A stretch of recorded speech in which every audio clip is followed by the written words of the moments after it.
Bonsoir. Merci pour être de retour parmi nous.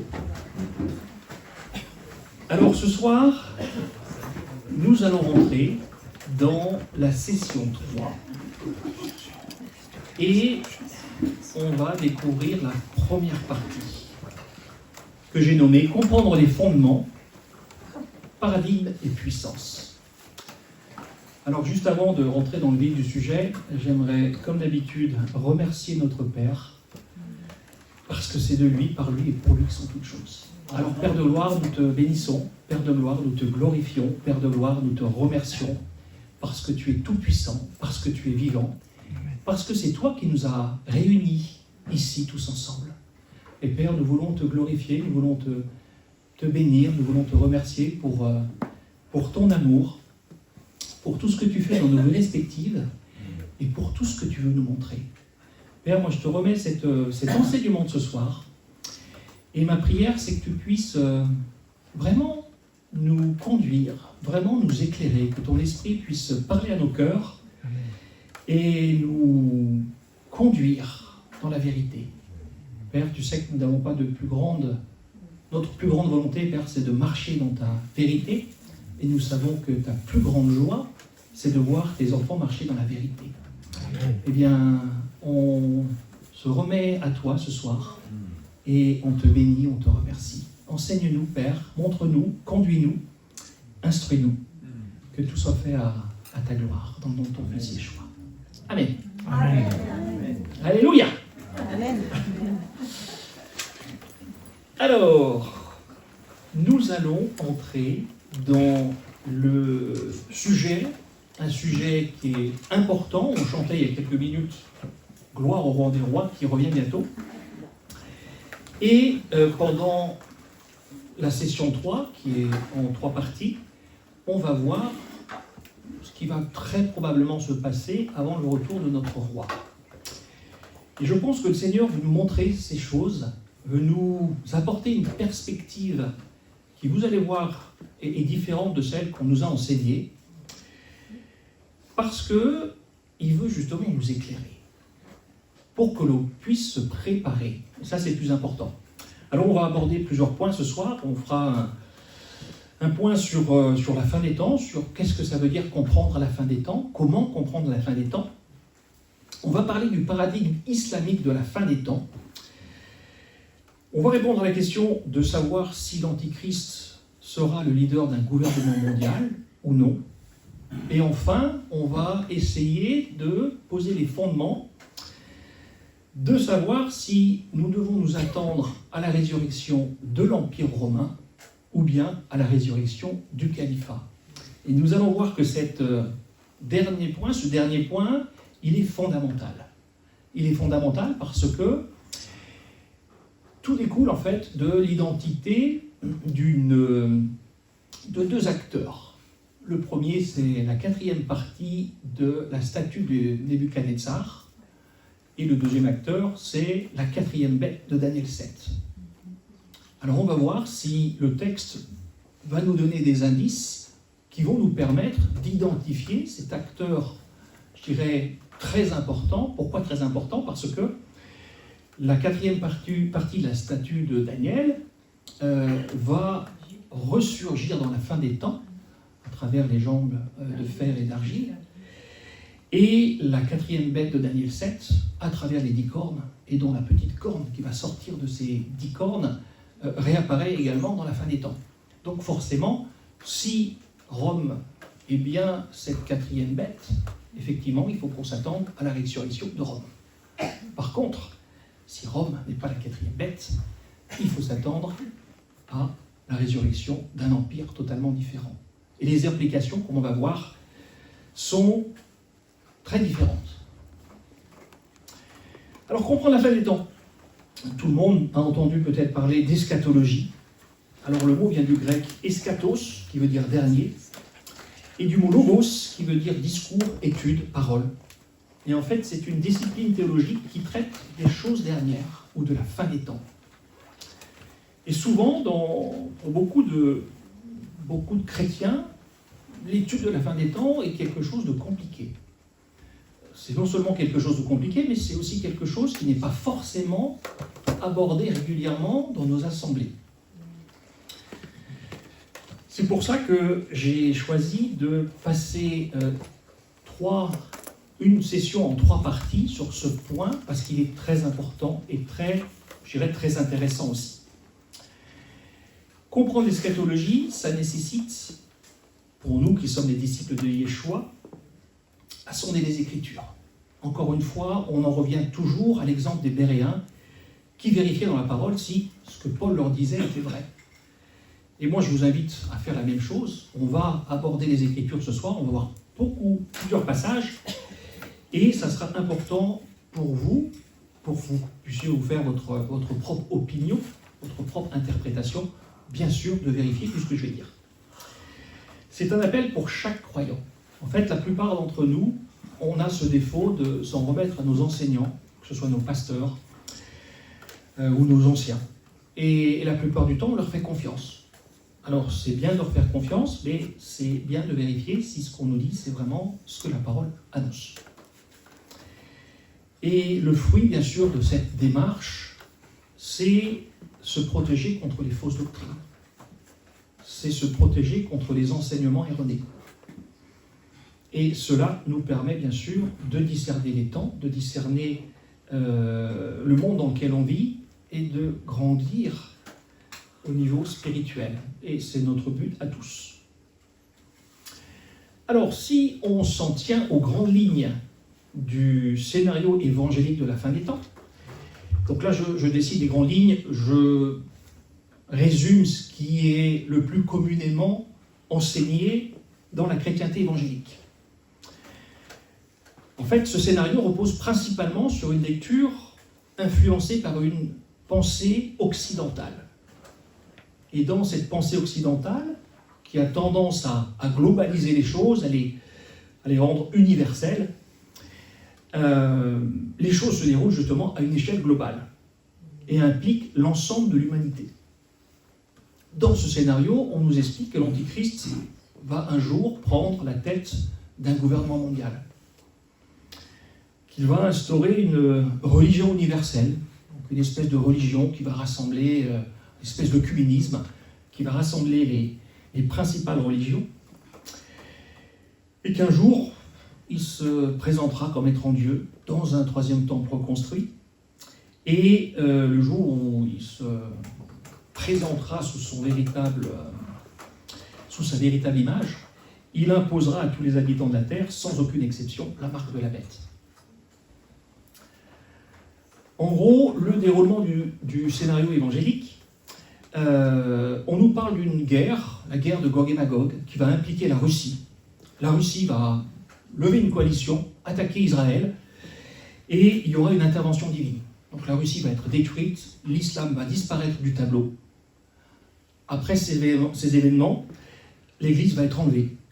Avant les 7 ans de tribulation, l'Antichrist va ensuite se révéler, et il va signer un traité de paix avec Israël de 7 ans. Et au milieu de la semaine, la dernière semaine, soi-disant, de Daniel, il va mettre fin au sacrifice. C'est ce qu'on appelle l'abomination de la désolation. Il va mettre en place son gouvernement mondial, imposer la marque de la bête. Il y aura des percussions au niveau planétaire. Toutes les nations ensuite attaqueront Israël. Et bien sûr, après, le Seigneur rassemblera toutes ces nations pour déverser sa colère sur elles.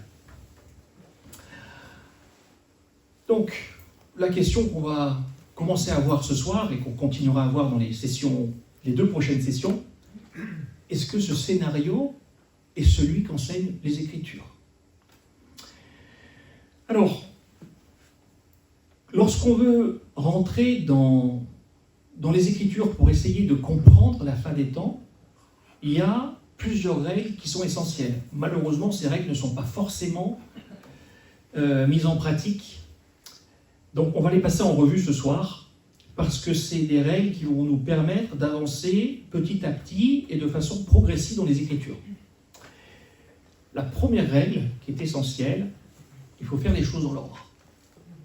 Donc, si nos fondations sont solides, on ira dans la bonne direction.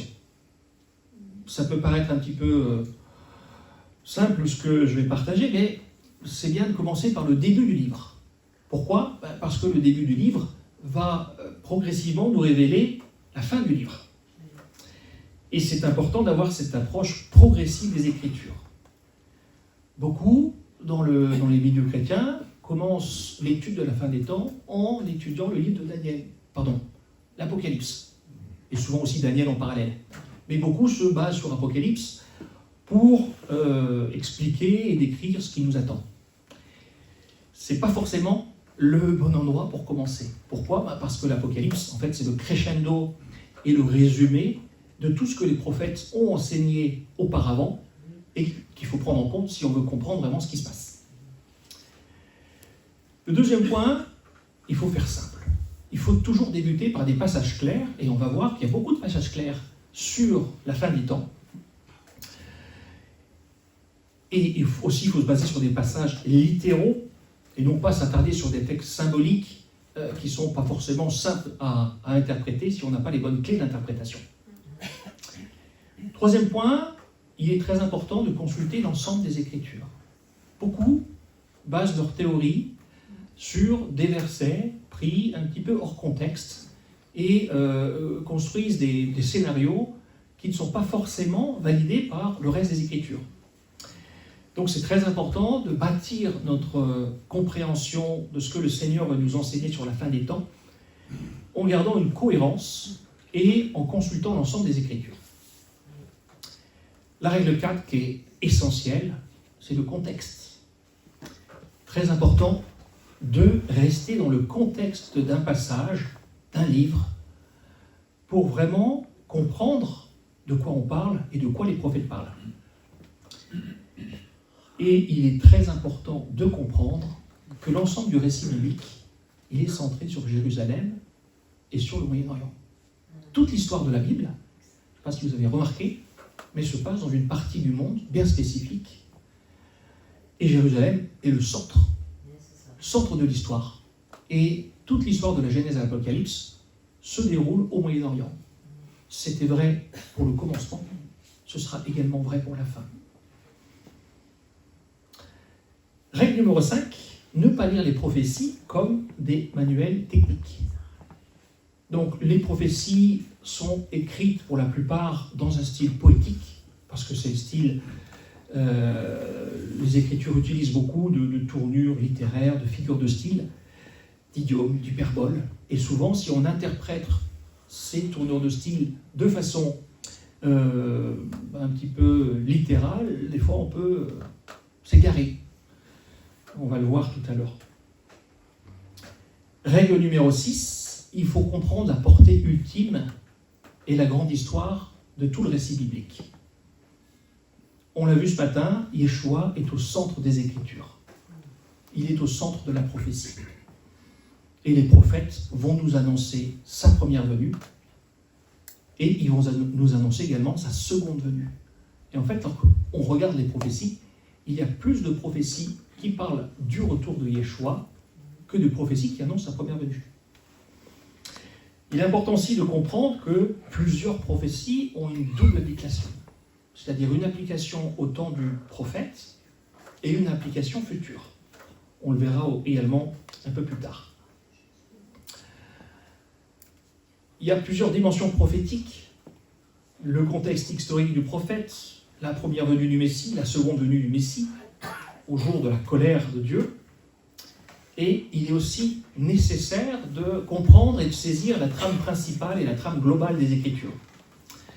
Il y a des thèmes récurrents qui vont revenir régulièrement dans les Écritures.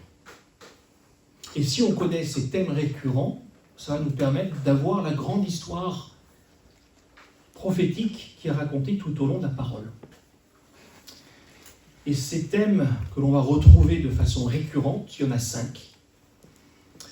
Le premier, c'est la montée de l'Antichrist et de son empire dans la fin des temps. Une coalition de nations musulmanes du Moyen-Orient et d'Afrique du Nord envahira la terre d'Israël. Ces nations s'uniront pour envahir Israël et ils vont persécuter, bien sûr, les Juifs et les chrétiens. Jérusalem va être foulée aux pieds, beaucoup vont être faits prisonniers, et l'Antichrist va régner sur la terre d'Israël pendant une période de temps. Yeshua revient bien sûr après pour détruire l'Antichrist et son système. Et la bonne nouvelle, c'est que nous serons avec lui. Et ensuite, bien sûr, il y a la victoire finale et l'instauration du royaume messianique, comme nous chantions tout à l'heure. Alors, si on met en place ces 6 petites recommandations, on va pouvoir arriver à mieux comprendre le récit biblique. Et c'est ce qu'on va faire maintenant. Alors, on va parler du paradigme islamique versus le paradigme occidental.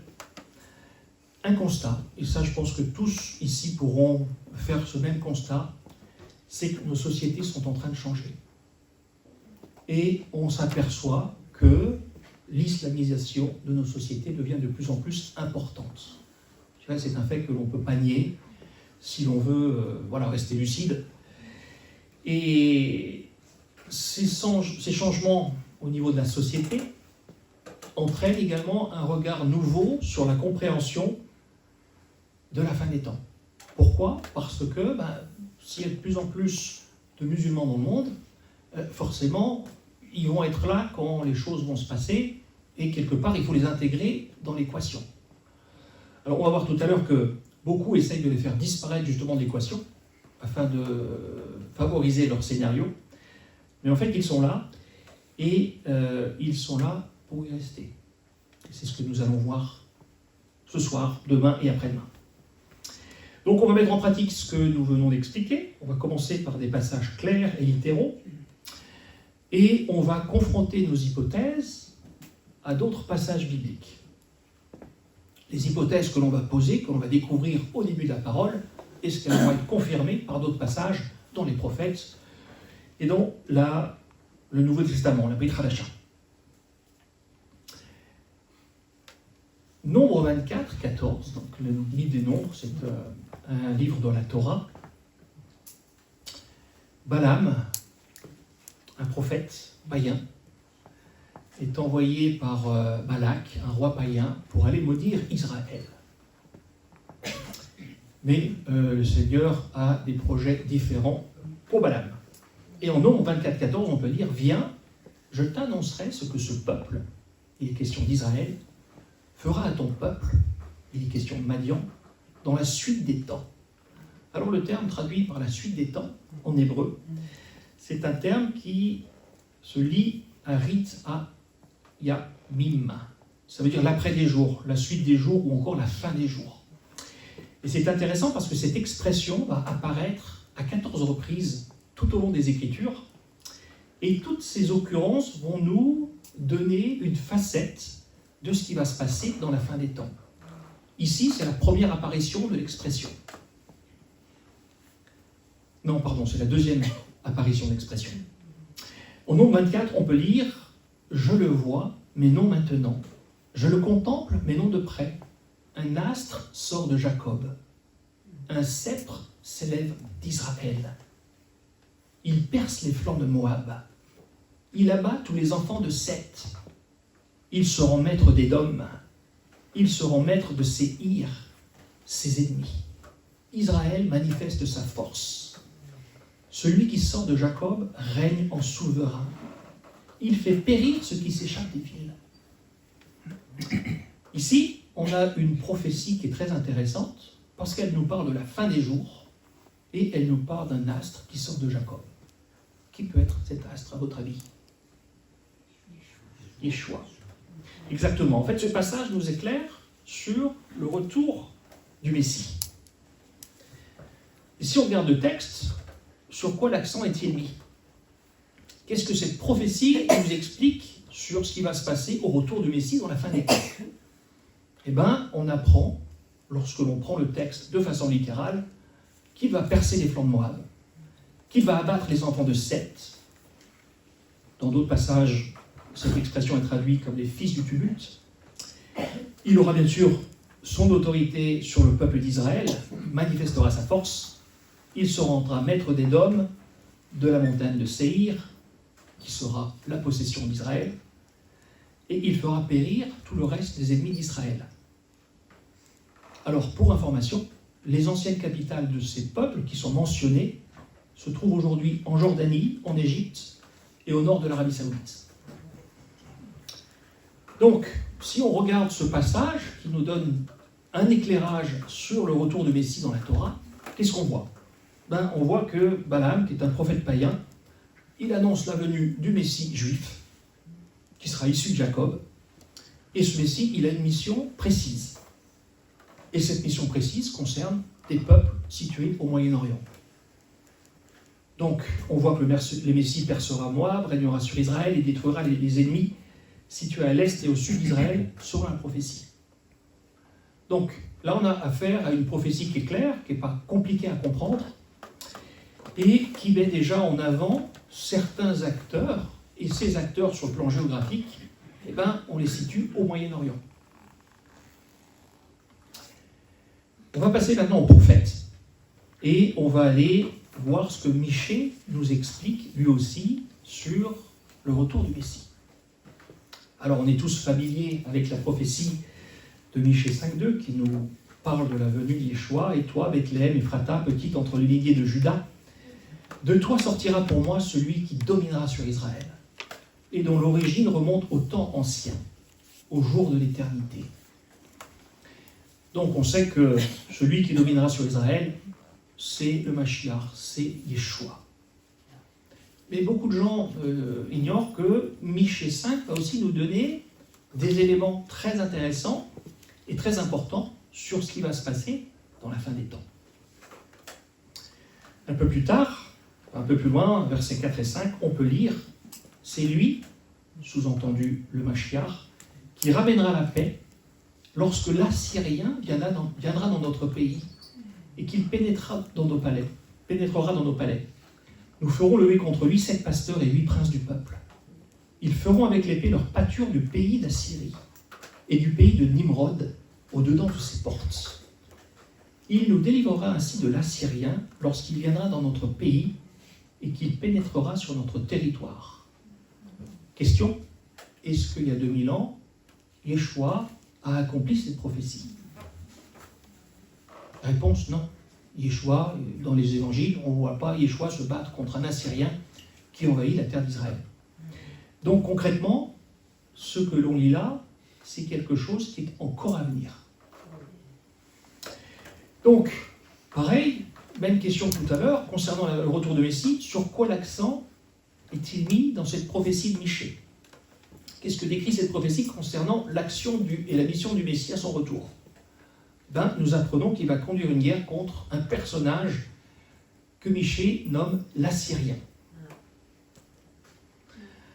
Donc, comme je le disais tout à l'heure, ce conflit n'a pas eu lieu durant le premier ministère du Mashiach. C'est quelque chose qui est encore à venir. L'Assyrien, on le verra plus tard, c'est aussi un des titres de l'Antichrist. Et quand on regarde sur une carte et dans l'histoire, à quoi l'Assyrien, vers quoi pointe-t-il ?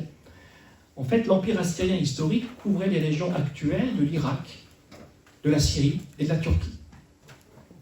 Question clé, est-il plus cohérent de penser que l'Antichrist viendra du Moyen-Orient, comme le dit clairement le texte, ou bien d'Europe, comme nous le disent nos enseignants, la plupart de nos enseignants ? C'est une question que je pose. C'est une question importante. Donc, dans les prophètes, enfin, du cas dans Michée, mais tous les prophètes, vous verrez, ils confirment exactement cette même histoire. On apprend que le Messie naîtra à Bethléem. On apprend que le Messie aura la victoire sur un personnage qui s'appelle l'Assyrien.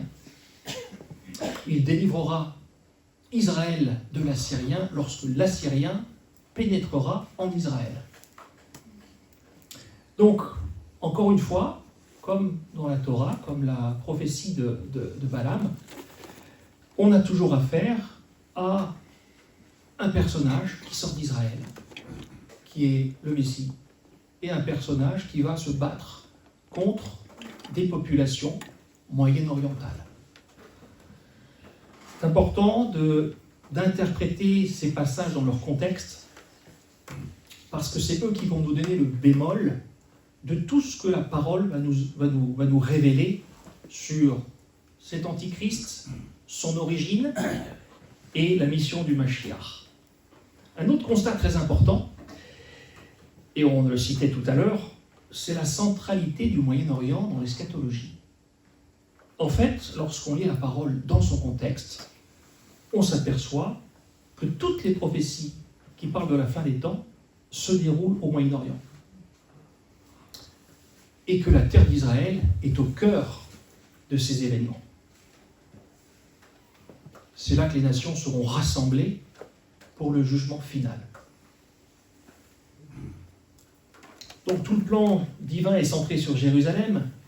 On voit en Zacharie 12 que Jérusalem va devenir une pierre pesante pour tous les peuples. Et que la ville sainte, quelque part, c'est la clé du conflit final. Et on est en train de le voir, les choses se mettent en place.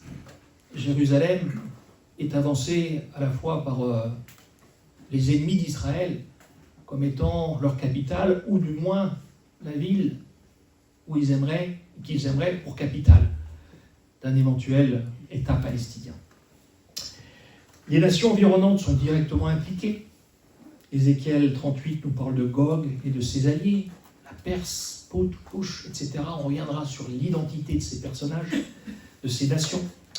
Le psaume 83 nous parle d'une coalition de 10 nations musulmanes qui veulent rayer Israël de la carte. Daniel 11 nous parle de conflits de rois situés au nord et au sud d'Israël. Encore une fois, ce sont des régions moyen-orientales. Donc il y a une cohérence biblique. Il y a ce lopin de terre, cette terre sainte qui revient à maintes et maintes reprises. Et quand on connaîtra et on comprendra toute l'ampleur du récit de la fin des temps et les principaux acteurs qui sont en liesse, en jeu, on comprendra mieux le conflit spirituel derrière cette terre d'Israël. Alors, on entend, comme je le disais tout à l'heure, que l'Antichrist sera à la tête d'un gouvernement mondial. Est-ce que la Bible nous dit que l'Antichrist sera à la tête d'un gouvernement mondial? Alors, la plupart des gens qui pensent que l'Antichrist sera à la tête d'un gouvernement mondial, et c'est une vision qui est très populaire, aujourd'hui c'est la vision la plus courante dans le milieu eschatologique. L'Antichrist est présenté comme un dictateur mondial, il aura la main mise sur le monde entier, et tous les peuples lui seront soumis.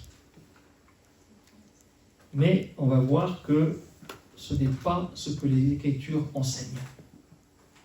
Et elles enseignent au contraire un personnage qui aura une mainmise régionale, mais pas globale. Et ça, bien sûr, sera une implication directe sur le scénario biblique de la fin des temps. Alors souvent, les gens se tournent sur plusieurs passages pour prouver que l'Antichrist sera à la tête d'un gouvernement mondial. Et deux des principaux passages, on va en prendre deux ce soir, il y en a d'autres. Apocalypse 13 et Zacharie 14, 2.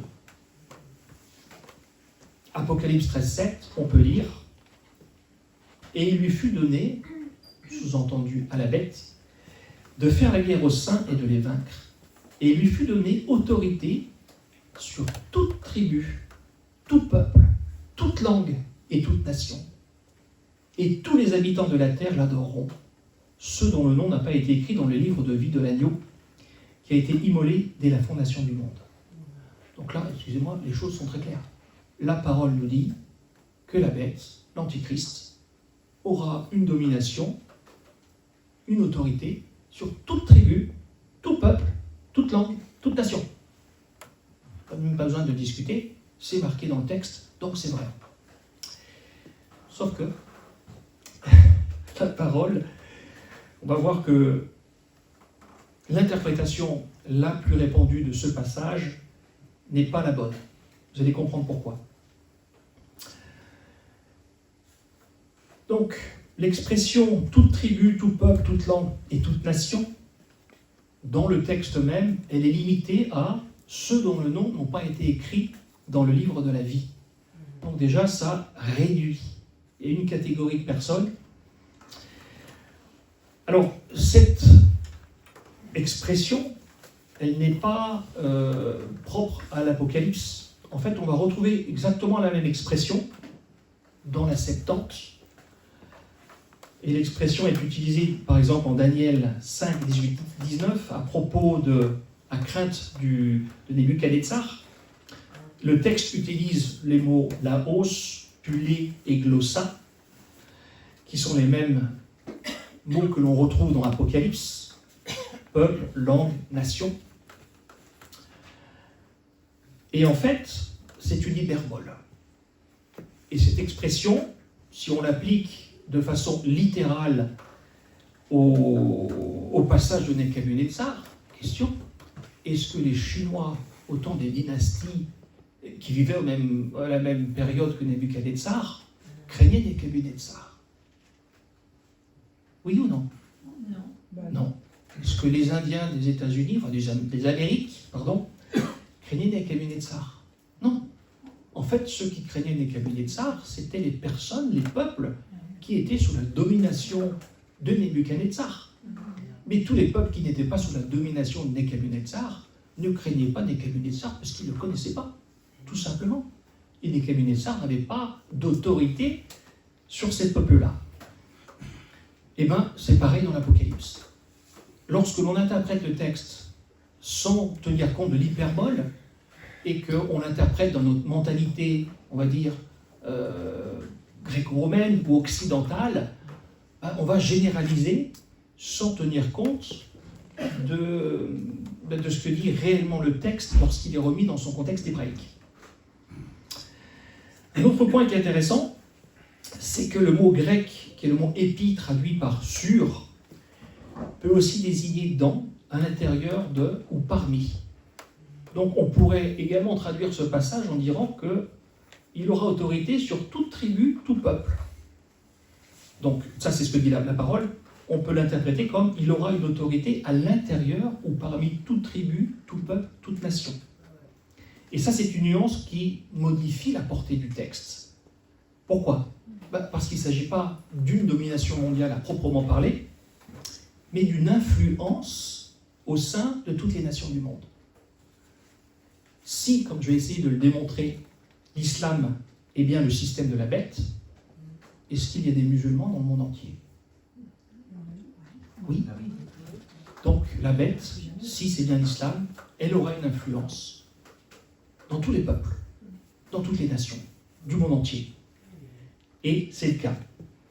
Et je vais vous donner un petit exemple contemporain. Je ne sais pas si vous vous souvenez du califat de Daesh, ISIS, il y a quelques années. Califat qui a été autoproclamé en Syrie, en Irak. Ce n'est pas un hasard, c'était juste un premier essai.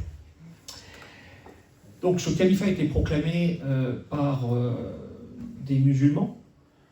Et si on observe le nombre de musulmans du monde entier qui ont fait allégeance au calife, on est époustouflé. Je ne veux pas dire de bêtises, mais je crois qu'il y a plus de 40 000 djihadistes, des Français, des Anglais, etc., qui ont rejoint la cause du calife, de ce calife, pour aller se battre pour le calife en Syrie. 40 000 personnes, c'est pas rien, hein? Et 40 000 personnes qui venaient de toutes les nations du monde. Si on veut faire une comparaison avec les missionnaires qu'on envoie dans les pays, bon, la France, on ne voit pas beaucoup de missionnaires, mais on en voit quelques-uns. Mais même les États-Unis, ce n'est pas 40 000 personnes. Là, il y a une cause, la cause du djihad a fait que 40 000 personnes ont rejoint cette cause parce qu'ils croyaient dans ce que l'adversaire essayait de leur vendre. Donc cet exemple contemporain montre qu'il y a une puissance idéologique et surtout spirituelle derrière les peuples qui vont suivre la bête et son système. Zacharie 14,2, deuxième exemple souvent mis en avant. Je rassemblerai toutes les nations pour qu'elles attaquent Jérusalem. La ville sera prise, les maisons seront pillées, les femmes seront violées, la moitié de la ville ira en captivité. Ce passage, quand on le remet dans son contexte, parle véritablement de la fin des temps. Donc c'est quelque chose qui est encore à venir. Là, encore une fois, le texte est très clair. Toutes les nations. Dans notre mentalité occidentale, toutes les nations, ce sont toutes les nations du monde. Voilà, on prend le texte de façon littérale, c'est très clair. Sauf que non, c'est pas très clair. Pourquoi ? Parce que si on replace Zacharie dans son contexte et qu'on vérifie ce que nous disent aussi d'autres prophètes, et bien on s'aperçoit que toutes les nations ici ne veut pas dire toutes les nations du monde. Alors, qui sont toutes ces nations ? L'hébreu emploie l'expression Goy Kabib, qui signifie en fait les peuples païens des alentours, les peuples ou les païens des alentours, ou les nations d'alentours. Et c'est précisément ce que Zacharie lui-même confirme quelques versets plus loin. Voici, je ferai de Jérusalem une coupe d'étourdissement pour tous les peuples d'alentour, et aussi pour Juda dans le siège de Jérusalem. Zacharie fait également référence aux nations environnantes. Zacharie 14,14. Juda combattra aussi dans Jérusalem, et l'on amassera les richesses de toutes les nations d'alentour. L'or, l'argent et des vêtements en très grand nombre. Donc là, quand on remet les choses dans leur contexte plus large, il est question de pas toutes les nations du monde, mais des nations d'alentour. Alors bien évidemment, comme on l'a dit à plusieurs reprises au cours de ce séminaire, toute affaire se réglera sur la déposition de 2 ou 3 témoins. Donc, pour vous prouver qu'il s'agit bien des nations d'alentour, on va aller voir si la Bible nous donne d'autres témoins, tout simplement. Qu'est-ce que nous dit Joël ? Joël 3, verset 11-12. Hâtez-vous et venez, vous toutes, nations d'alentour, et rassemblez-vous. Là, ô Éternel, fais descendre tes héros, que les nations se réveillent et qu'elles montent vers la vallée de Jéhosaphat. Car là, je siégerai pour juger toutes les nations d'alentour. Joël confirme ce que Zacharie nous apprend. Ézéchiel aussi, en Ézéchiel 28. Alors elle ne sera plus pour la maison d'Israël une épine qui blesse, une ronce déchirante parmi tous ceux qui l'entourent et qui la méprisent. Et ils sauront que je suis Adonai Yahweh. Ainsi parle Adonai Yahweh, lorsque je rassemblerai la maison d'Israël du milieu des peuples où elle est dispersée, je manifesterai en elle ma sainteté aux yeux des nations, et ils habiteront leur pays que j'ai donné à mon serviteur Jacob. Ils y habiteront en sécurité, et ils bâtiront des maisons et planteront des vignes. Ils y habiteront en sécurité, quand j'exercerai mes jugements contre tous ceux qui les entourent et qui les méprisent. Et ils sauront que je suis Yahweh, leur Dieu. Donc là, le texte est très clair. Il est question des nations d'alentour, une fois de plus. Donc là, on a 3 témoins. Et on apprend que ces nations d'alentour méprisent Israël. Aujourd'hui, est-ce que les nations qui entourent Israël aiment ou méprisent Israël ? Ils méprisent Israël. Il n'y a rien de nouveau sous le soleil. Sauf que là, on va arriver à la fin des temps et les choses vont monter en puissance. Et on verra plus tard que toutes ces nations vont avoir leur heure de gloire. Toutes ces nations vont envahir Israël. Mais à la fin de la période qui va leur être donnée, elles seront toutes détruites. Ça, c'est la bonne nouvelle. Donc, là, on s'est basé que sur 2 versets. J'aurais pu en citer d'autres, mais je pourrais vous démontrer exactement ce que je vous ai démontré avec ces 2 versets.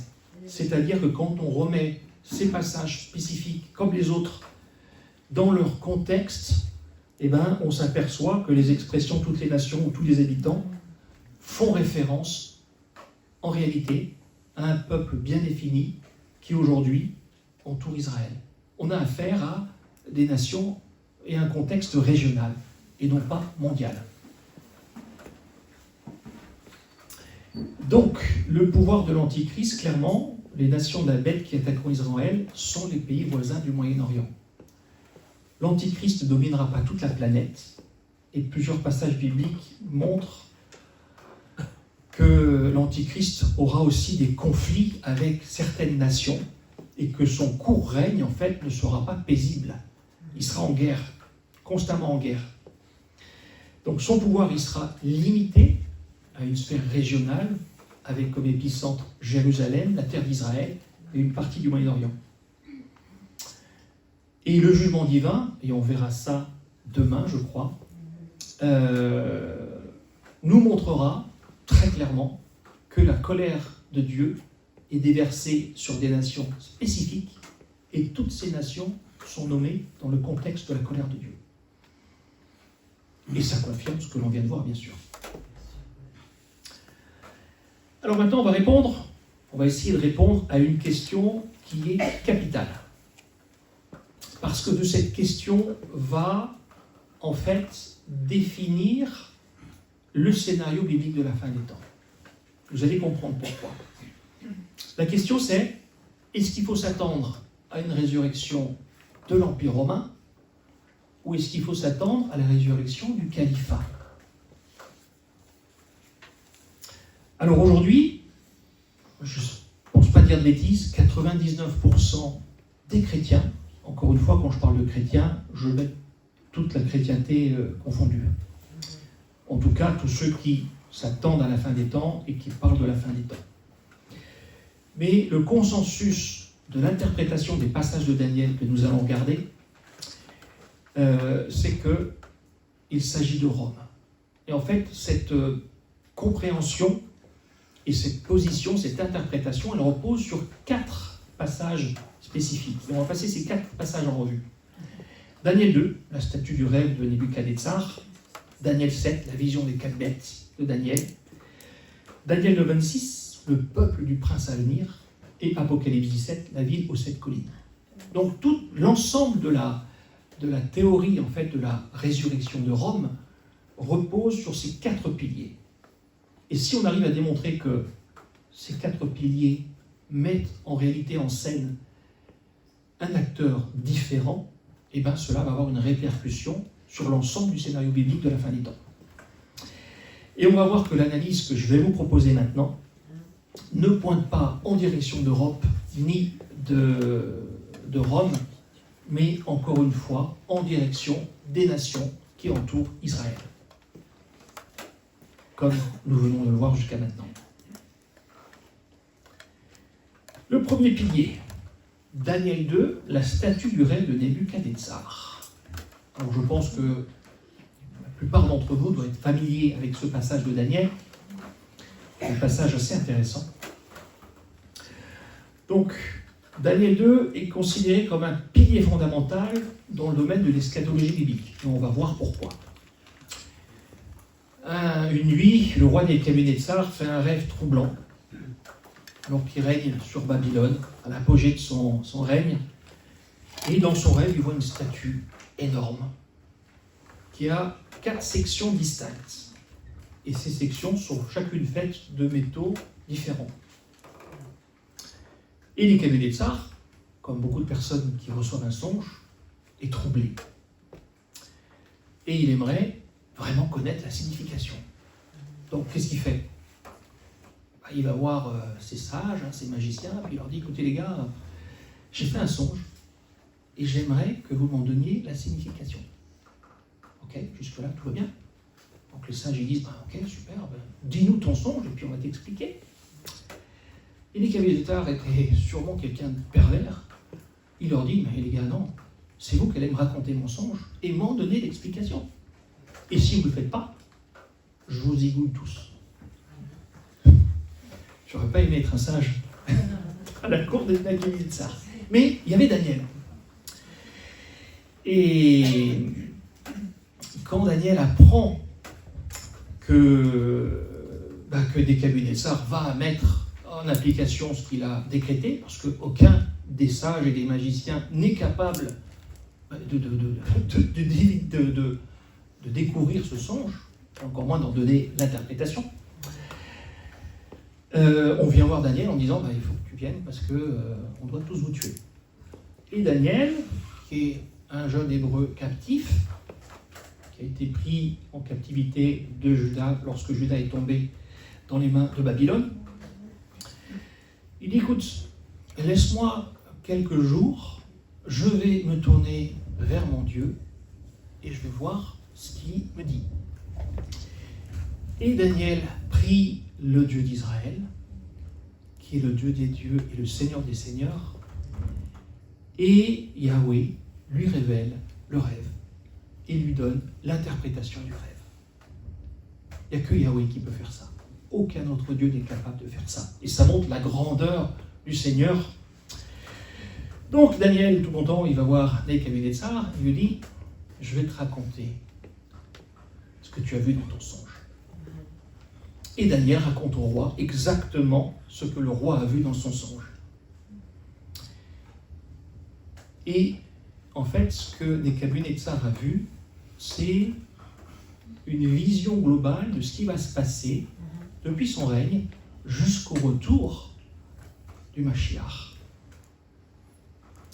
Et en fait, il y a une succession de plusieurs royaumes qui vont succéder à Nebuchadnezzar, comme on va le voir maintenant. En Daniel 2, 31-45, on peut lire « Ô roi, tu regardais et tu voyais une grande statue. Cette statue était immense et d'une splendeur extraordinaire. Elle était debout devant toi et son aspect était terrible. La tête de cette statue était d'or pur. Sa poitrine et ses bras étaient d'argent. Son ventre et ses cuisses étaient d'airain. Ses jambes de fer, ses pieds en partie de fer et en partie d'argile.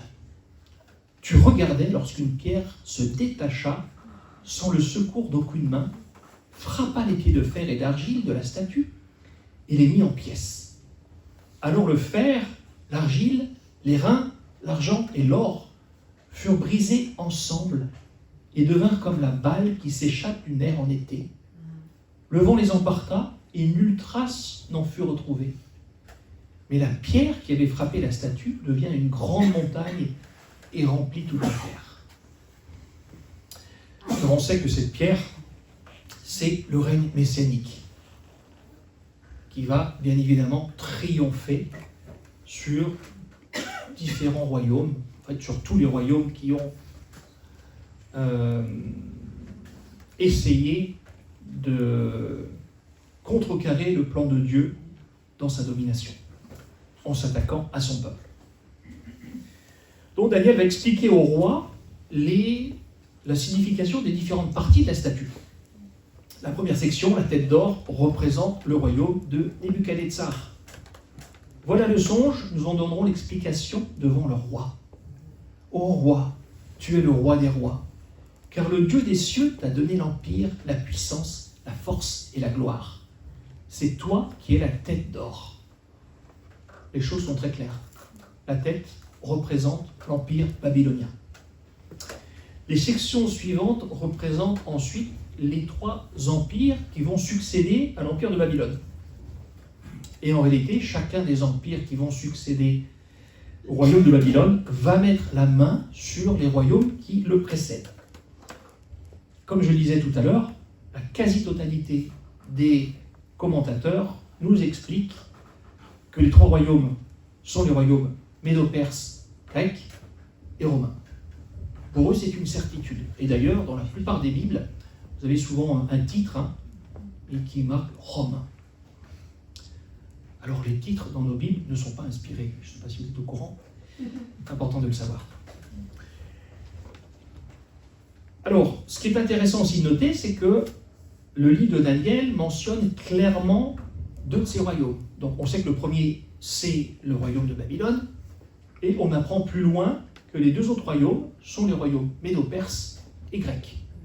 Donc, c'est très clair, je dirais que le texte s'interprète par lui-même. Par contre, le quatrième royaume, lui, n'est jamais nommé. Pas une seule fois. Comme je le disais, malgré cela, beaucoup ajoutent une petite en tête, il s'agit de Rome. Et les traducteurs et les commentateurs sont persuadés qu'il s'agit de l'Empire romain. Mais nous allons voir qu'il y a un autre candidat qui va répondre aux critères du texte de façon beaucoup plus concluante que Rome. C'est ce qu'on va voir maintenant. Alors, le problème de l'identification du quatrième royaume. Donc l'équation que tout le monde fait, le quatrième royaume égale l'Empire romain. Mais on va voir que ça pose un problème. Pourquoi ? Parce que le texte, en fait, va nous donner des critères spécifiques et il faut que le candidat potentiel réponde de manière, je dirais, claire et directe à ces critères. Si le royaume en question ne répond pas à ces critères, on peut dire que ce n'est pas forcément le bon cheval. Et le critère principal, on va le retrouver dans un premier temps dans Daniel 2, et on va voir après qu'il réapparaît dans Daniel 7. Et on peut lire en Daniel 2,40, « Il y aura un quatrième royaume, fort comme du fer. De même que le fer brise et rompt tout, il brisera et rompra tout, comme le fer qui met tout en pièces. » Donc, clairement, ce royaume, il doit écraser, briser et tout mettre en pièces. Et le texte sous-entend qu'il doit aussi mettre en pièces les royaumes précédents. Daniel 7 va nous donner une information complémentaire, mais qui est parallèle et qui répond sur le plan thématique, c'est la même chose. On lit dans Daniel 7, 23, « Il me parla ainsi à propos du quatrième animal.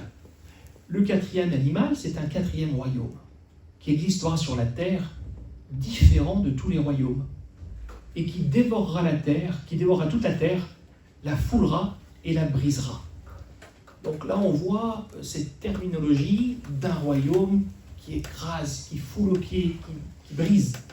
Vraiment quelque chose de destructeur. Donc les trois royaumes précédents, on sait que ce sont les royaumes babyloniens, médo-perses et grecs. On a une première problématique. En fait, ces trois empires n'ont jamais coexisté. Et la prophétie sous-entend que ce quatrième royaume destructeur doit conquérir ou briser ces empires dans leur intégralité. Donc si on se concentre sur les critères que l'on vient juste de lire, il est question d'un royaume, ce quatrième royaume, qui écrase, qui brise les trois royaumes précédents, et cela nous démontre une domination totale. Alors on va regarder ce que conquérir signifie dans un premier temps sur le plan géographique. De même que le fer brise et rompt tout, il brisera et rompra tout comme le fer qui met tout en pièces.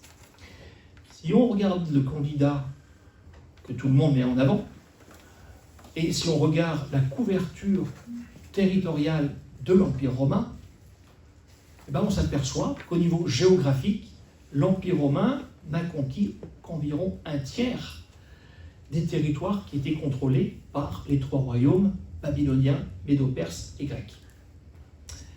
2 tiers n'ont jamais été conquis. La majorité des trois empires précédents n'a jamais été sous domination romaine. Et Rome n'a jamais conquis les capitales perses, notamment Ecbatane et Persépolis. Donc sur le plan géographique, si briser et conquérir veut dire contrôler le même territoire que ces trois royaumes contrôlaient, on s'aperçoit que Rome ne répond pas à ce critère spécifique. Je vais vous montrer sur une carte ces royaumes en question pour que ça soit plus visuel.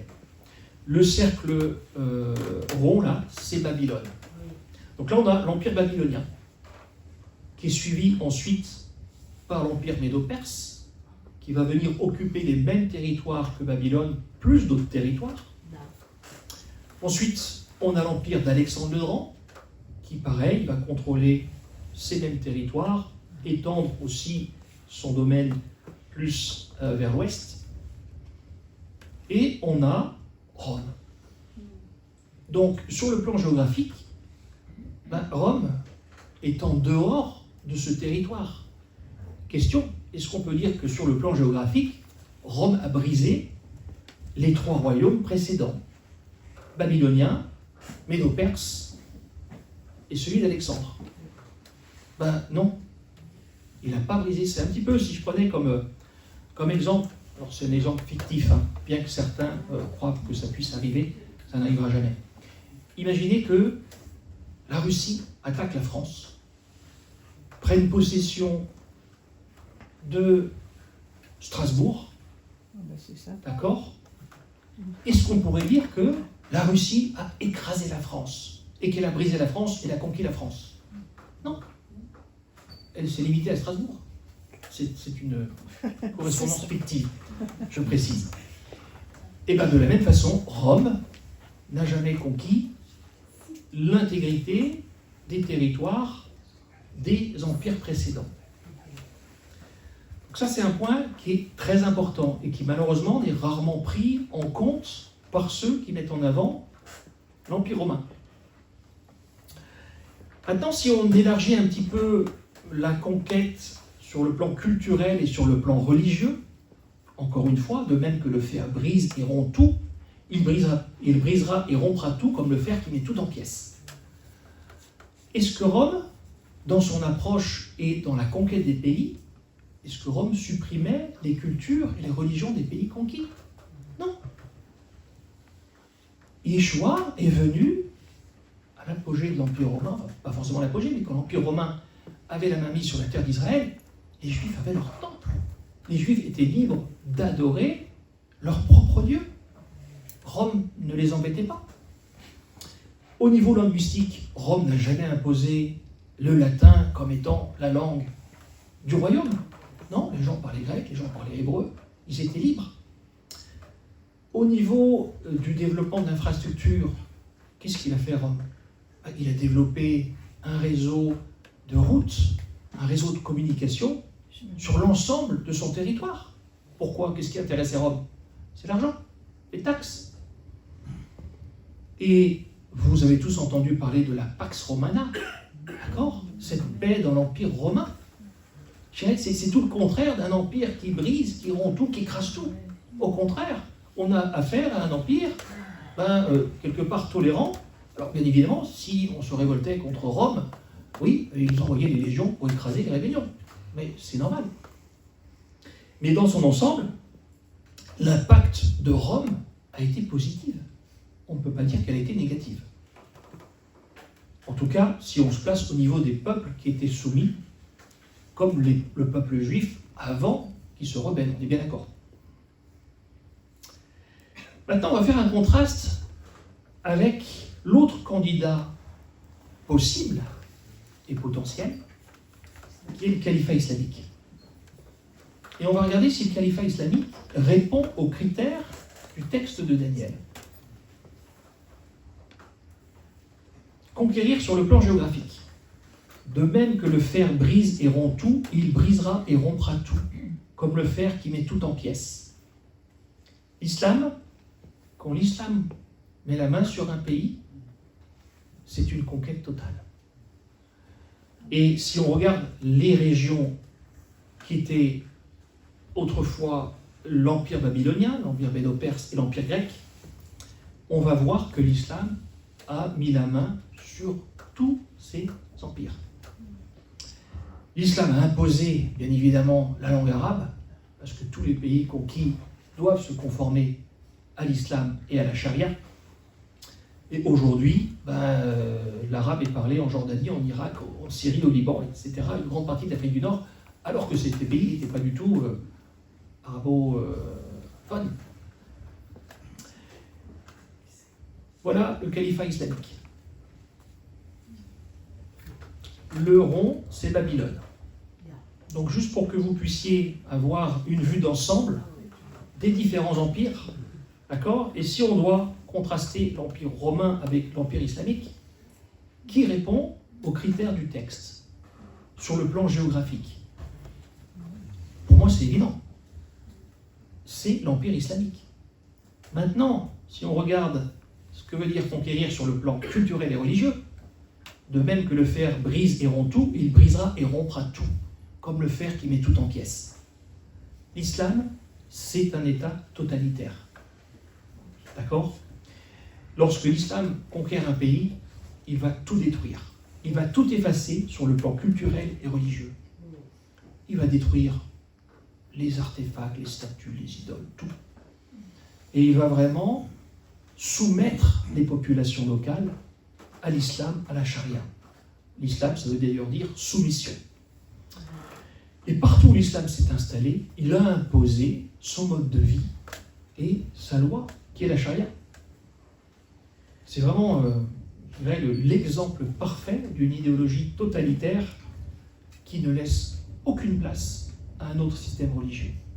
Yeshua n'aurait jamais pu venir si le califat islamique était en place. C'est pas possible. Il aurait été tué tout de suite. Un empire qui brise. L'islam est une religion de l'absolu. Aucun Dieu possible en dehors d'Allah. La shahada, c'est la conversion à l'islam, c'est la seule issue possible pour les peuples qui sont conquis, à l'exception des gens du livre, qui, quand ils ne sont pas exterminés, ou en tout cas le reste qui n'a pas été exterminé, il a le droit de survivre à partir du moment où il paye un impôt. La charia, c'est la seule politique possible, il n'y a pas d'autre parti en islam, et chaque structure étatique, monument, temple, sont systématiquement détruits. L'islam brise littéralement absolument tout. Et l'islam a absolument tout brisé dans tous les pays, dans toutes ces régions sur lesquelles elle s'est imposée. Alors quand on dit le califat islamique, en réalité, il est question d'une succession de 4 califats islamiques. Le premier, c'est le califat des Rachidoum, les califes bien guidés. Ce sont les successeurs directs de Mahomet. Ensuite, on a eu les Omeyyades, puis le califat abbasside, et enfin le califat ottoman, qui a régné sur le Moyen-Orient. Alors, ils ont régné sur le Moyen-Orient à partir de 632. Mais la dernière incarnation de ce califat islamique, c'est l'Empire ottoman, qui a régné sur Israël, Jérusalem et le Moyen-Orient de 1517 à 1924. Et 1924, c'est l'abolition du califat. Imaginez que on est catholique et que du jour au lendemain, l'office du pape est aboli et supprimé. On a du mal à imaginer l'impact que ça aurait sur nous si ça devait arriver. Imaginez l'impact sur des millions de musulmans. Du jour au lendemain, leur pape, leur chef, leur guide, son office est aboli. On a du mal à imaginer l'ampleur de ce qui s'est passé et le ressentiment dans le cœur de millions de musulmans. Et en fait, comme on va le voir, l'office du calife, c'est la tête de la bête qui a été blessée à mort et qui va revivre. Donc là, on a une petite vision de l'évolution du territoire du califat, avec en violet l'Empire romain d'Orient, qui a été ensuite effacé avec la prise de Constantinople. Chose intéressante, très intéressante. La Bible nous donne des éléments très intéressants. Apocalypse 6. Je regardais, et voici parut un cheval blanc. Celui qui le montait avait un arc. Une couronne lui fut donnée, et il partit en vainqueur pour vaincre. Et il sortit un autre cheval roux. Je regardais, et voici parut un cheval noir. Je regardais, et voici parut un cheval d'une couleur pâle, chloros, ça veut dire vert. Celui qui le montait se nommait la mort, et le séjour des morts l'accompagnait. Le pouvoir lui fut donné sur le quart de la terre, pour faire périr les hommes par l'épée, par la famine, par la mortalité et par les bêtes sauvages de la terre. Là, la parole nous donne 4 couleurs.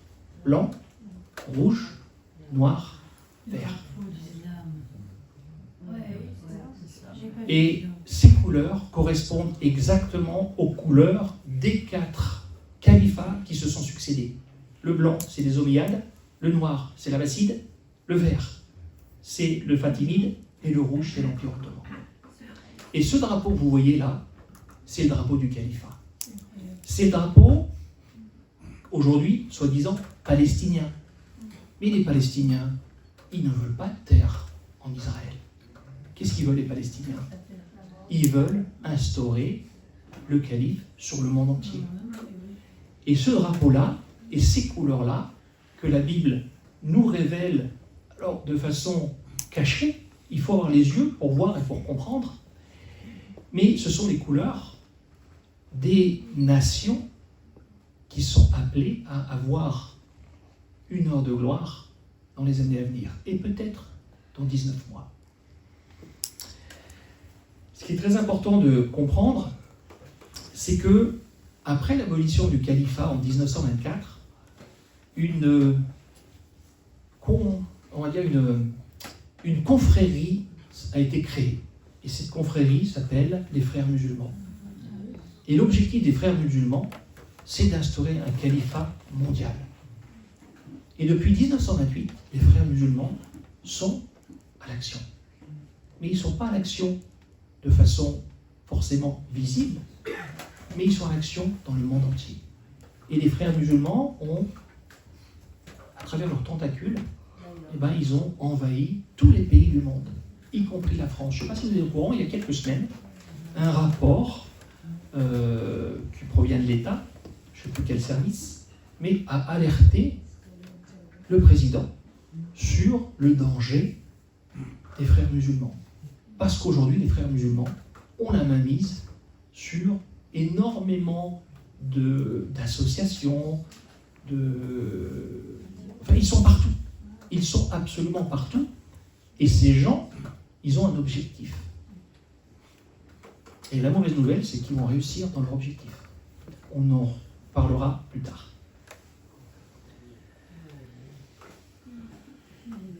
Le 4e royaume, 2 phases distinctes.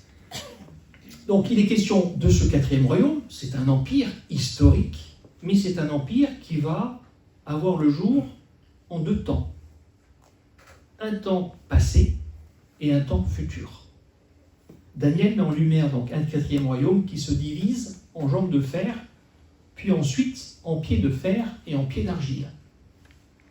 Donc cette transition est importante parce qu'en fait la prophétie ne s'arrête pas aux jambes de fer, elle continue sous une phase finale à travers les pieds mélangés. Fer plus argile, c'est une alliance fragile. La parole nous dit que la dernière configuration de cet empire, il sera divisé, à la fois fort et à la fois faible. Fort, c'est le fer, faible, c'est l'argile.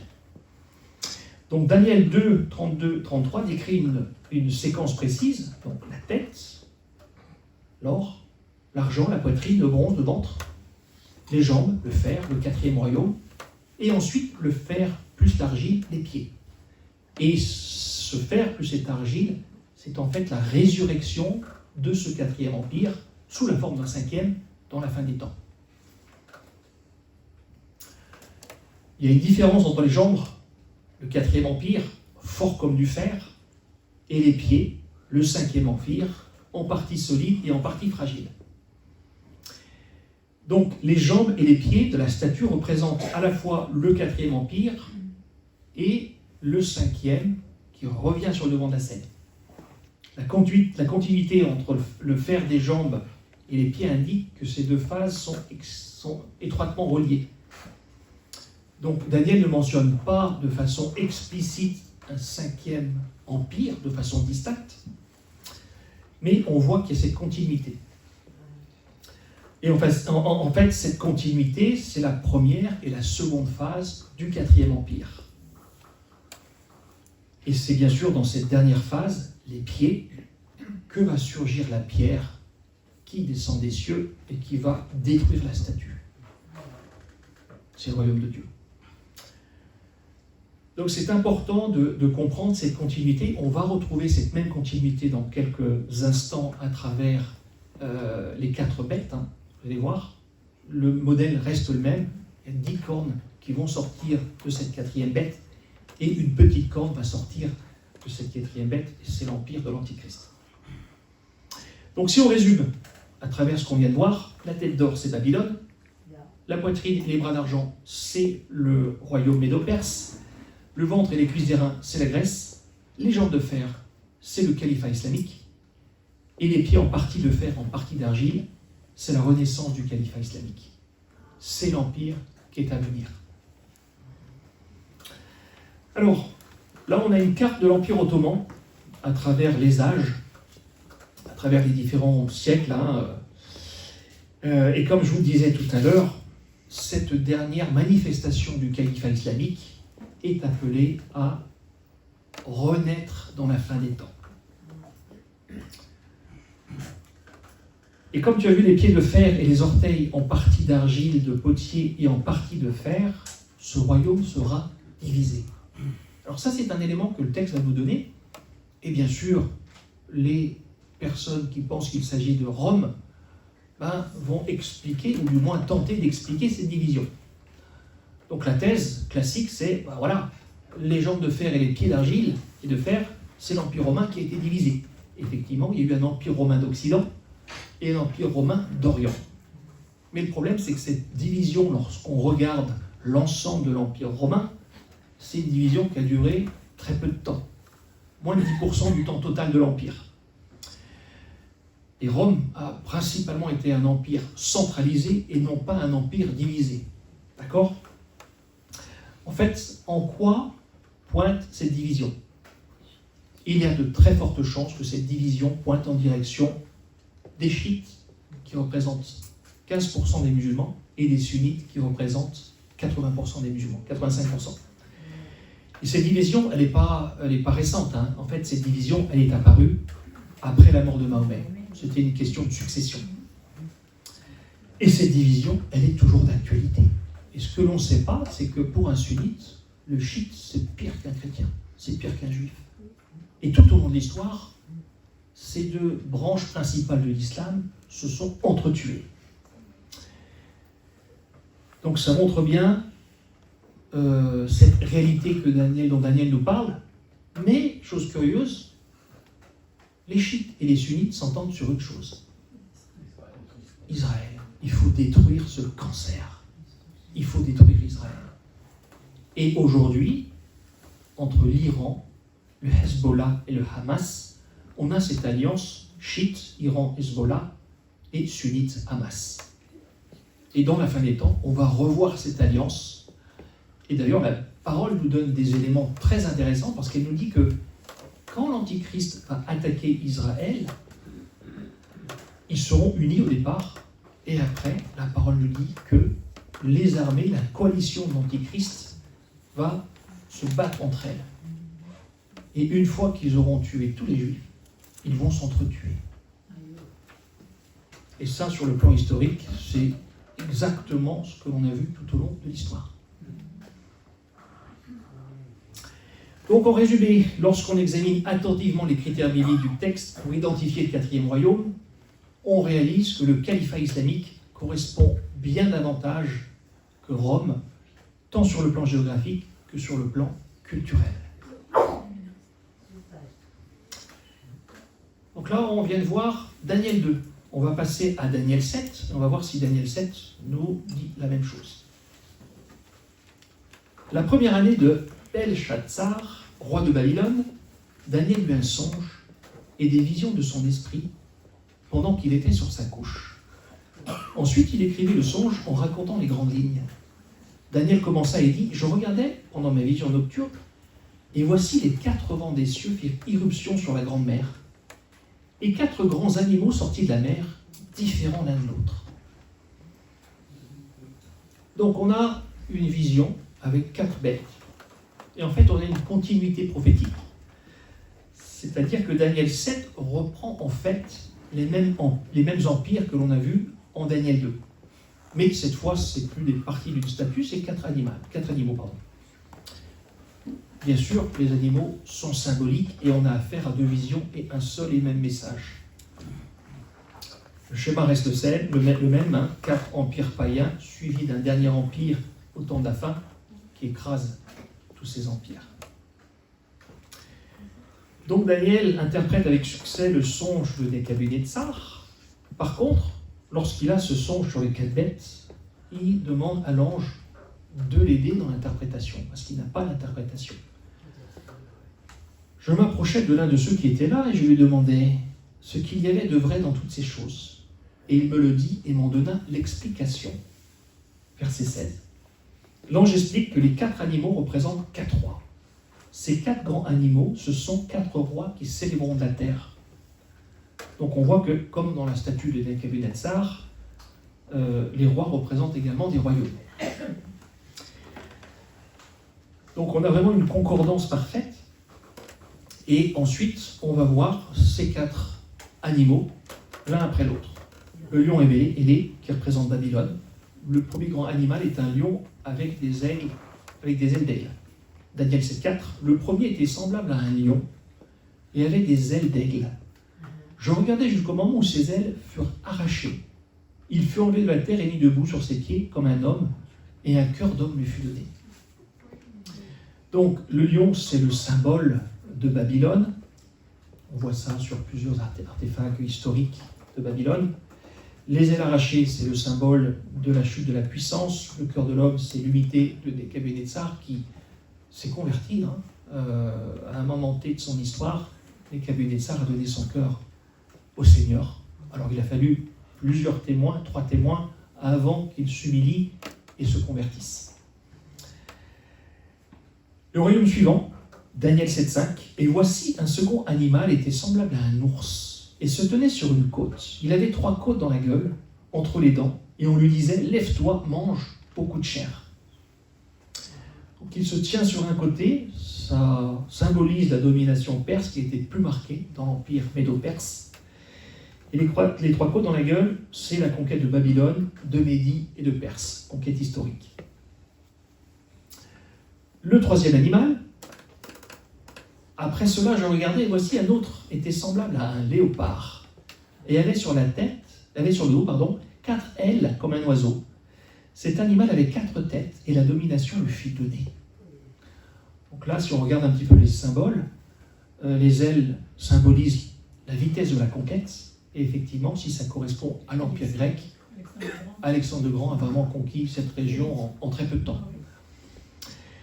Et après la mort d'Alexandre le Grand, son royaume a été divisé en 4 zones principales. Il y avait les Ptolémées, c'était l'Égypte, il y avait les Séleucides au Moyen-Orient, il y avait Lysimachie, c'était les Balkans, et il y avait Cassandrie, c'était la Grèce. Et enfin, l'animal terrible.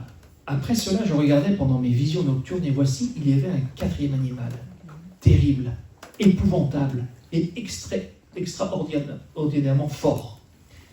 Il avait de grandes dents de fer, il mangeait, brisait, et il folait aux pieds tout ce qui restait.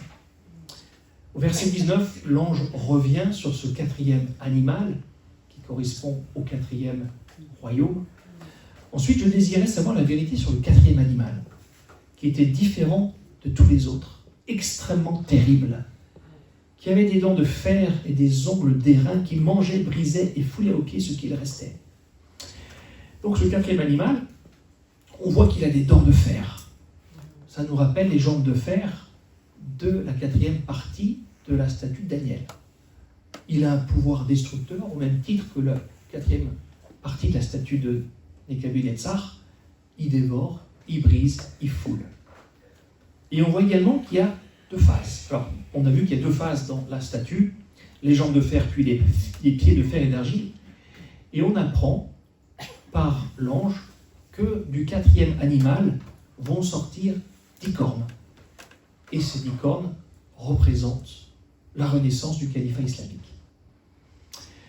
Donc, le 4e animal, il est décrit comme une créature terrifiante, avec des dents de fer, capable de dévorer, de briser ses victimes, qui symbolise une force écrasante. Souvenez-vous de ce qu'on a lu dans Apocalypse 6 tout à l'heure, qu'il a été donné à la bête d'écraser, de dévorer, on retrouve, même sur le plan thématique, on retrouve vraiment les mêmes choses.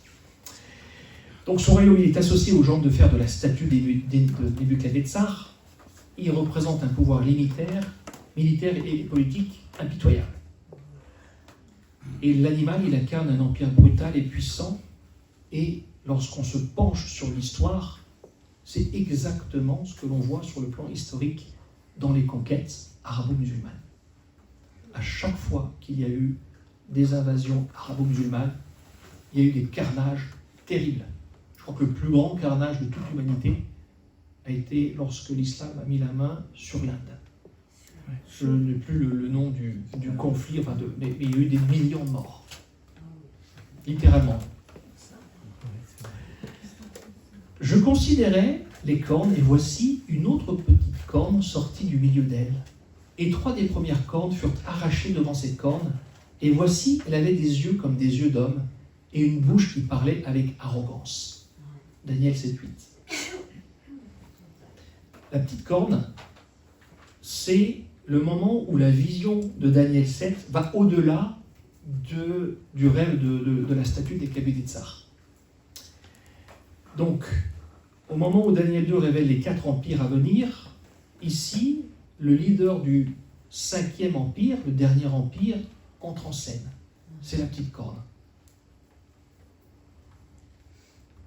Ensuite, je désirais savoir la vérité sur le 4e animal qui était différent de tous les autres, extrêmement terrible, qui avait des dents de fer et des ongles d'airain, qui mangeait, brisait et foulait aux pieds tout ce qui restait.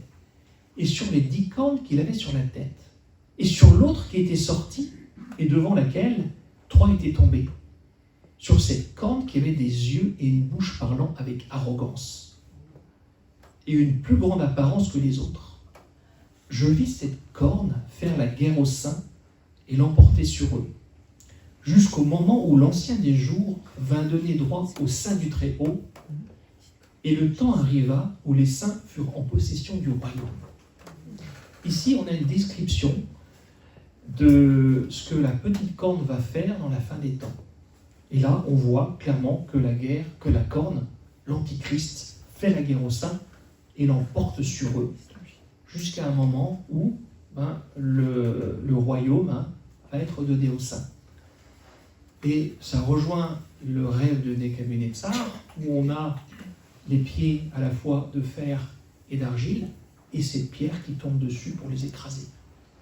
C'est le royaume de Dieu. Et là, on voit le royaume de Dieu aussi réapparaître. Donc la petite corne, elle représente l'Antéchrist. Nous voyons cette petite corne parler avec arrogance et persécuter le peuple de Dieu. Et dans la chrétienté, cette petite corne, elle s'appelle l'Antichrist.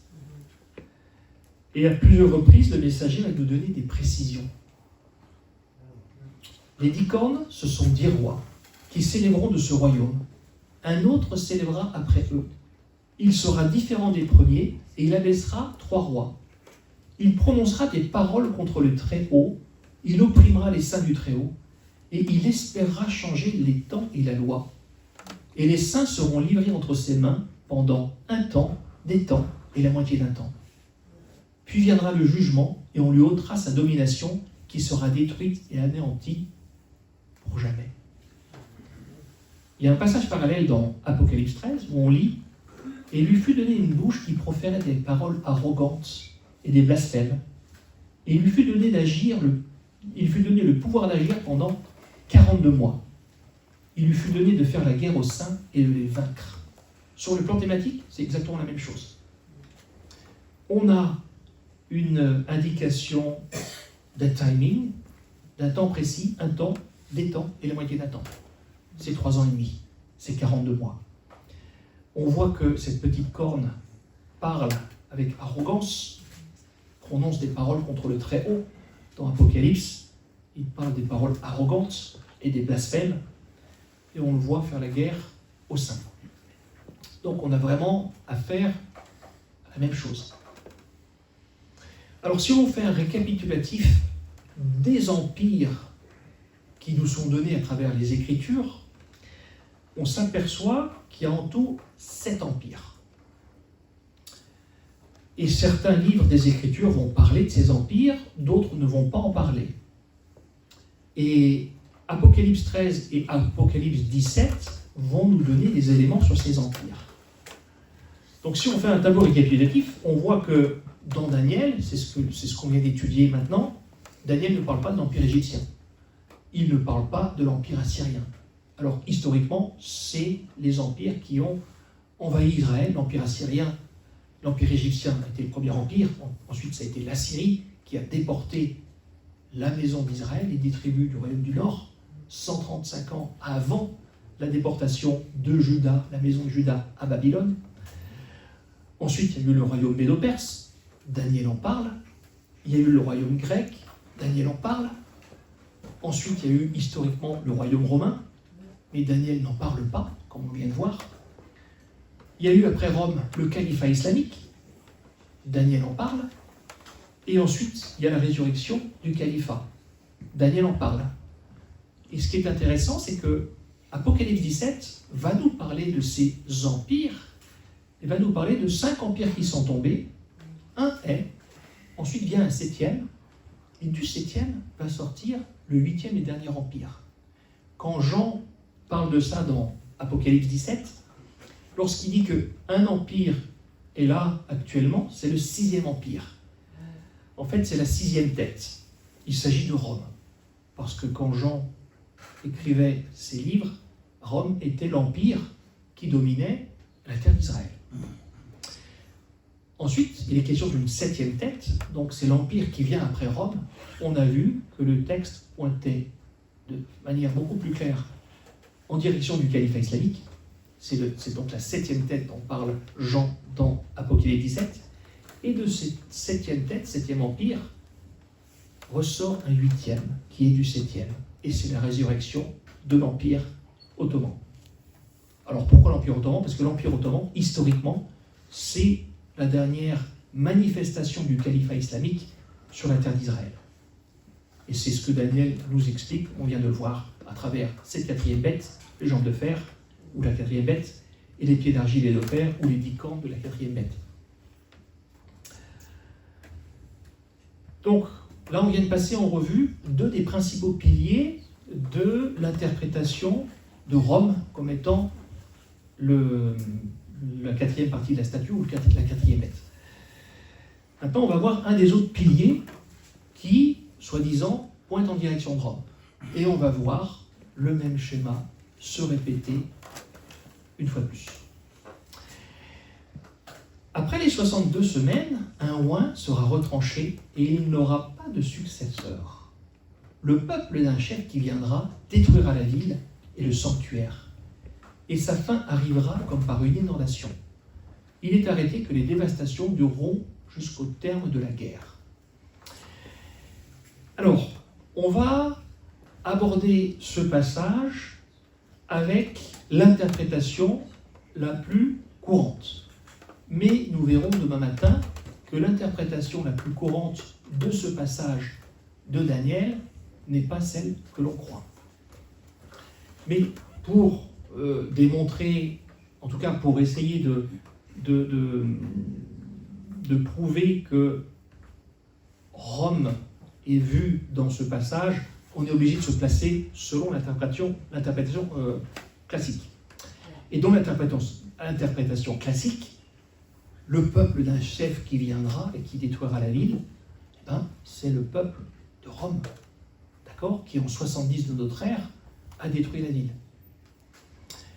Et comme on sait que à Rome, c'est d'après l'interprétation la plus classique, c'était le royaume à l'époque, et le peuple d'un chef qui viendra refera son apparition dans l'avenir. Pourquoi? Parce que le verset juste après Daniel 26, il est question d'un « il ». Il fera une alliance pendant une semaine avec la multitude, et au milieu de la semaine, il cassera cette alliance. Et dans l'interprétation classique, le « il », c'est l'Antichrist. Donc, dans l'interprétation, le peuple du chef qui viendra, ça renvoie au « il » du verset suivant.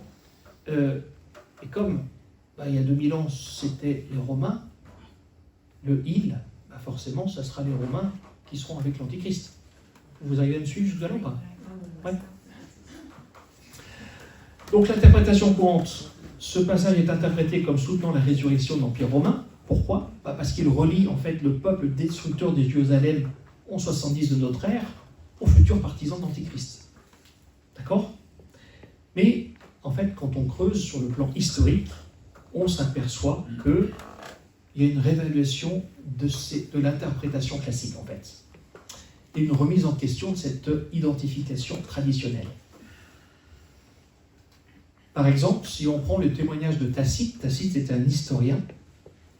Tacite décrit l'armée romaine en Judée lors de ces événements qui ont eu lieu en 70 de notre ère, et il nous dit qu'elle comprenait plusieurs légions et des auxiliaires. Et il nous dit clairement qu'un fort contingent d'Arabes faisait partie des forces hostiles aux Juifs. Et le récit souligne la diversité ethnique des troupes qui étaient engagées.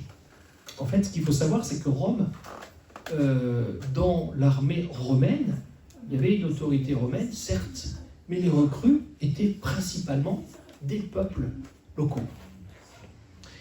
Flavius Joseph vient confirmer ce que Tacite nous a dit, et on peut lire dans ses écrits, Vespasien envoya Titus à Alexandrie pour ramener la 15e légion, tandis qu'il concentra les forces romaines en Syrie, incluant des légions stationnées en Judée, Syrie et en Égypte.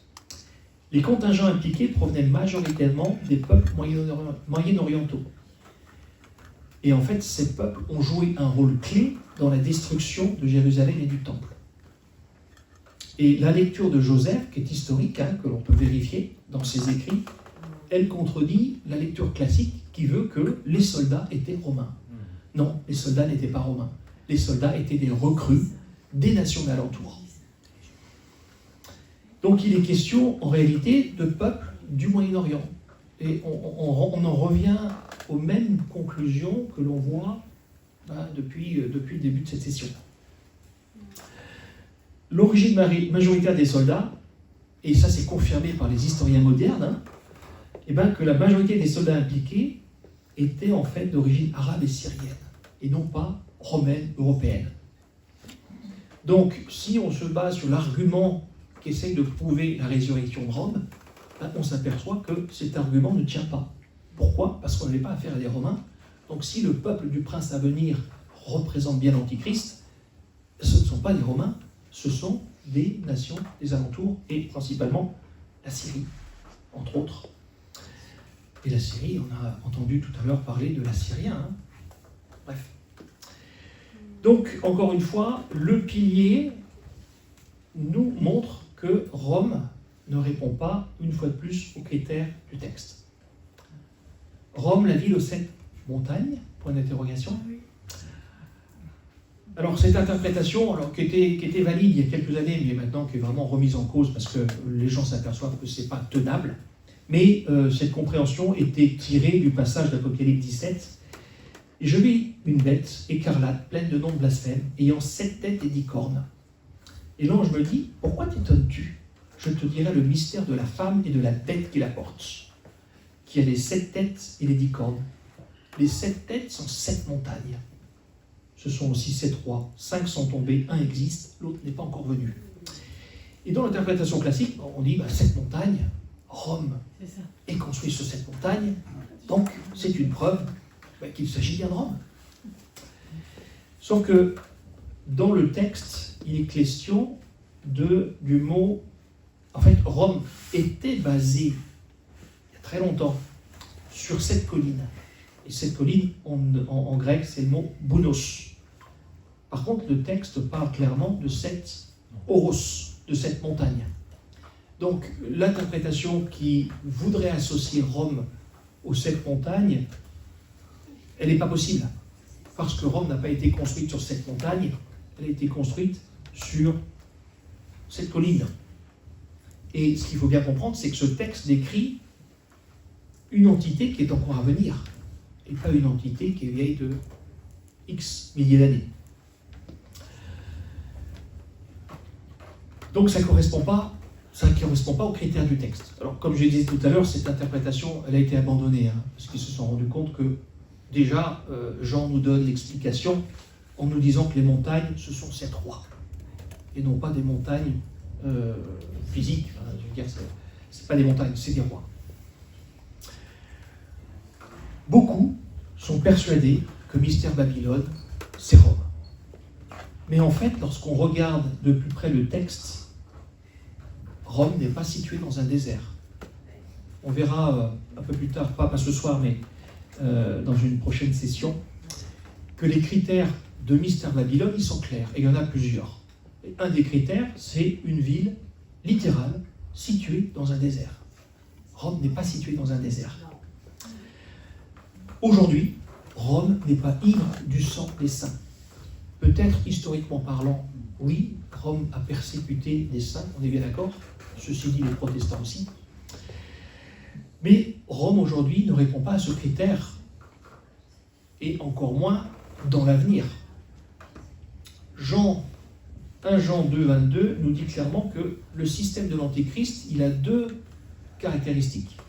Il nie le Père et il nie le Fils. On peut faire beaucoup de reproches à l'Église catholique romaine, mais l'Église catholique romaine ne nie ni le Père ni le Fils. Donc par définition biblique, Rome ne peut pas être un candidat potentiel pour le système de l'Antéchrist. C'est pas possible. Par contre, la seule religion au monde qui nie ouvertement le Père et le Fils, l'islam.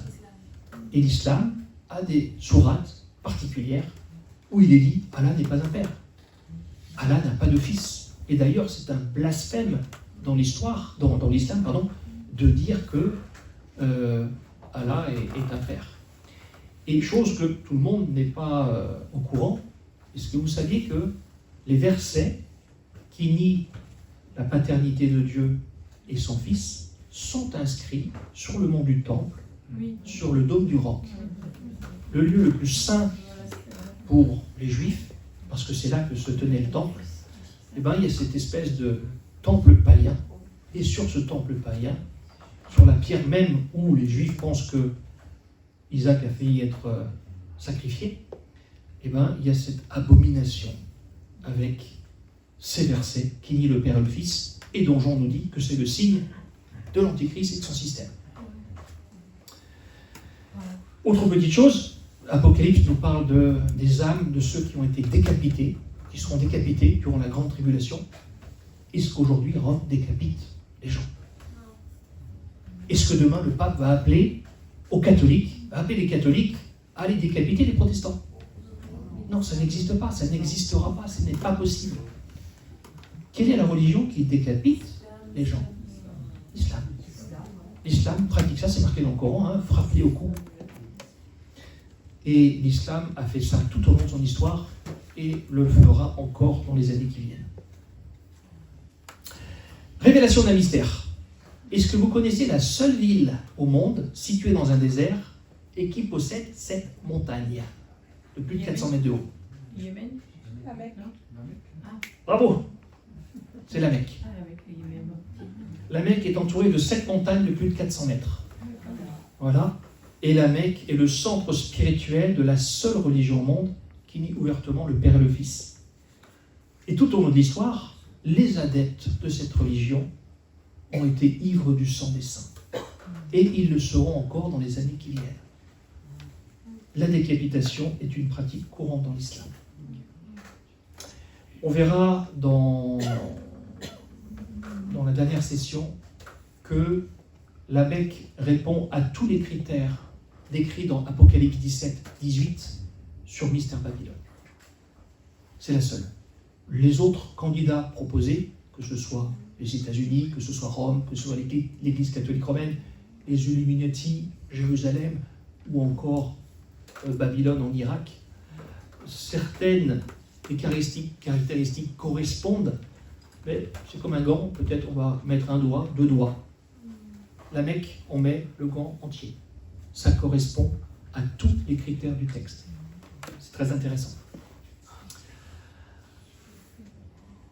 On va faire une petite synthèse, rapidement, sur le plan théologique et sur le plan prophétique de ce qu'on a vu ce soir.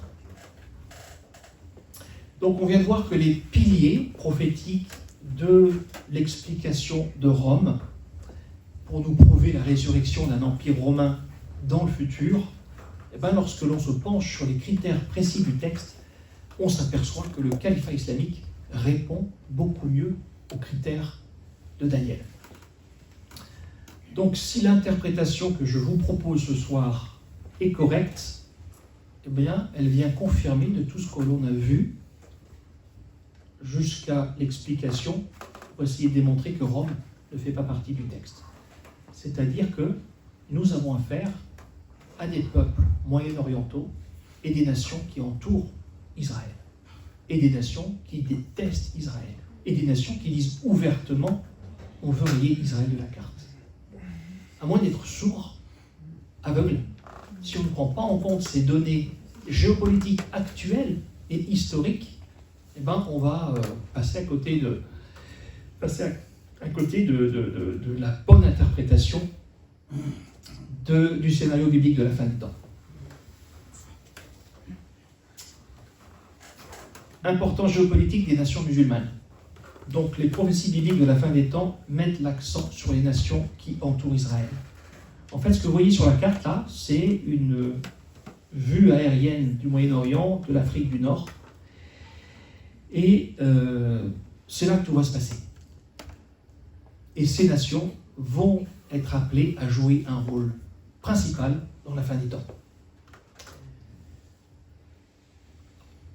Donc, le paradigme islamique, il propose une lecture alternative des prophéties. Il met en lumière les limites et les incohérences du paradigme romain. Dans l'approche romaine, on néglige en fait le Moyen-Orient, son rôle central, et en fait on décale le focus, on décale la boussole vers l'Occident, alors que tout dans le récit biblique nous ramène au Moyen-Orient. Et encore une fois, les principaux acteurs, ce sont les nations qui entourent Israël. Et dans ces principaux acteurs, la parole en met un en particulier en avant, c'est la Turquie. Ça, on verra ça demain. Et pourquoi la Turquie ? Parce que si la quatrième partie de la statue et la quatrième lettre de Daniel pointent effectivement en direction du califat islamique, eh bien, il y aura une résurrection de ce califat islamique dans l'avenir. Et comme la dernière mouture de ce califat islamique était l'Empire ottoman, dirigé par la Turquie, c'est normal que la Turquie soit appelée à jouer un rôle principal. Et vous allez voir, parce qu'on va continuer demain à apporter d'autres éléments qui vont prouver, qui vont démontrer que l'histoire que je suis en train de vous raconter, elle est confirmée par tous les prophètes. Absolument tous.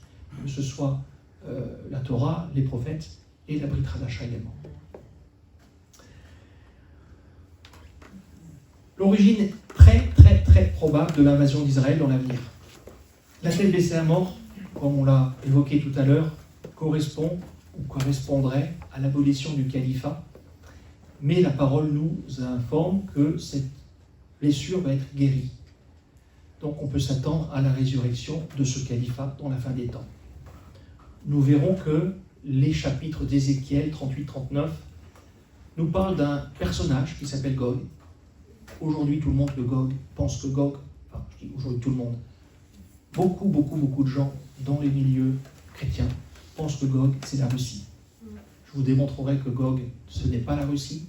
Gog, c'est l'Antichrist, et que le timing de cette bataille, de cette invasion d'Israël, correspond en fait à la guerre d'Armageddon, qui va durer 3 ans et demi. On le verra de façon très claire. Donc les implications eschatologiques, lorsque l'on replace le retour du Mashiach dans son contexte géographique d'origine, Jésus revient au Moyen-Orient. Jésus revient à Jérusalem. Et il revient pour délivrer Israël face non seulement à ses ennemis historiques, les nations environnantes, mais face à ce que ces mêmes nations vont infliger à Israël dans les années à venir. Et bien évidemment, on sait que le retour du Mashiach apportera la véritable paix que le monde attend depuis 6000 ans.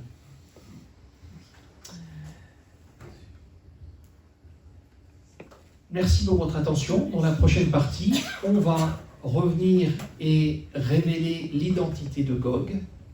On verra exactement quelles sont les nations appelées à être jugées et on fera une étude poussée de Daniel 9 parce que c'est un passage très très très important et qui lui aussi va nous donner des éléments sur ce à quoi nous devons nous attendre. Donc ça sera le thème de la session de demain qui est la deuxième partie du scénario biblique de la fin des temps. Comme toujours, examinez toutes choses, retenez ce qui est bon. Merci pour votre attention et que Yahweh vous bénisse.